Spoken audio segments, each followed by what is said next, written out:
آیا زن می تواند امیر یا خلیفه مسلمانان باشد؟ بسم الله الرحمن الرحیم.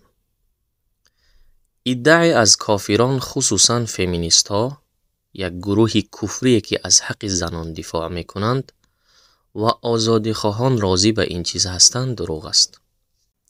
حسن از ابوبکر صدیق رضی الله عنه روایت کردند که گفت: از او شنیدم که رسول الله صلی الله علیه و سلم هنگامی که کسری از دنیا گذشت فرمود: جانشین او کیست؟ گفتند دخترش. حضرت صلی الله علیه و سلم فرمود: مردم رستگار نخواهند شد اگر زن زمان امیری آنها را به عهده بگیرد. سنن نسائی حدیث 5388.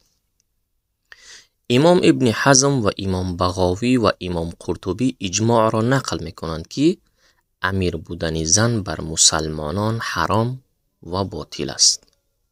جزاکم الله خیرا. السلام علیکم و رحمت الله و برکاته.